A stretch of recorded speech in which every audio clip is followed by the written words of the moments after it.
What would you do if you walked into a place expecting a meal, but walked out having changed how an entire town saw you forever?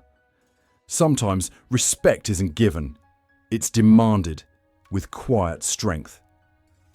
Before we dive deeper into this shocking story, comment below where you're watching from today.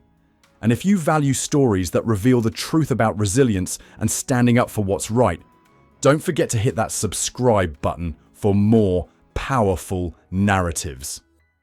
The doorbell chimed softly as Vance stepped into Millstone Diner, a place where the scent of sizzling bacon and brewed coffee blended with the faint aroma of old wood and nostalgia. The sunlight streaming through the street windows painted golden patches across the cracked vinyl booths. JD wasn't here for attention. He was just passing through after a local veterans event. His worn-out flannel shirt and faded jeans made him blend in, but his face, familiar to anyone who'd watched the news or scrolled through political feeds, made him stand out the moment the waitress, Lisa, laid eyes on him. She was young, early 20s, with a messy ponytail and a scowl that seemed permanently etched into her face. Her eyes flicked to JD's face, then to the MAGA cap he carried in his hand. Her lips curled in visible disgust, but she said nothing.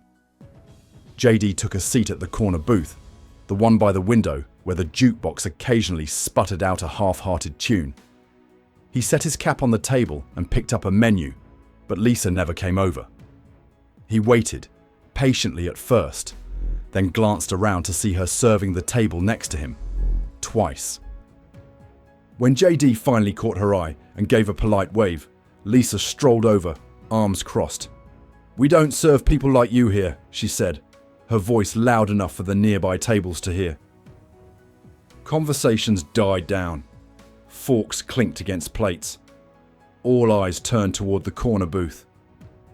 JD's fingers tightened slightly around the edge of the table, but his expression remained calm. "People like me?" he asked softly. Lisa smirked. "Yeah, Trump supporters, hillbilly politicians. Take your pick."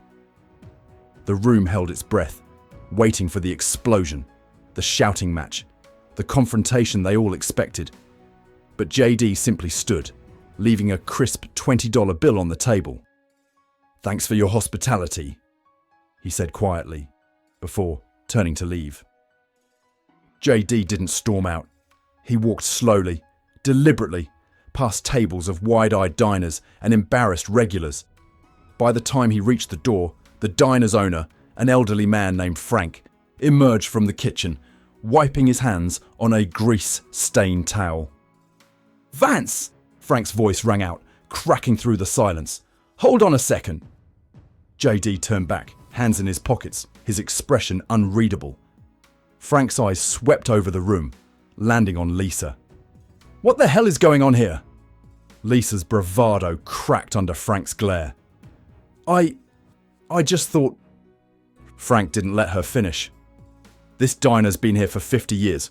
We serve anyone who walks through that door, no matter who they voted for, no matter where they're from." He gestured toward JD. "That man served this country, came from nothing, and made something of himself. You don't have to agree with him, but you will respect him." JD raised a hand. "It's all right, Frank." But Frank shook his head. "No, it's not." He turned back to Lisa. "You're done here." Lisa's face went pale. She yanked off her apron and stormed toward the back door, muttering curses under her breath. Frank walked over to JD and extended his hand. "On behalf of this place and this town, I'm sorry." JD shook Frank's hand firmly. "You don't owe me anything, Frank." With that, JD turned and walked out into the afternoon sun, leaving behind a room full of humbled patrons and one unforgettable lesson. Over the next week, the story spread across town, then to neighbouring towns, and finally online. Some called JD weak for walking away. Others called him a class act. But everyone agreed on one thing: the way you treat someone when you think no one's watching says more about you than any speech, any vote, or any hat ever could. If this story made you think twice about kindness, respect, or the power of quiet dignity, Share it with someone who needs to hear it today. And don't forget to hit that subscribe button for more stories that reveal the unexpected truths about the world we live in.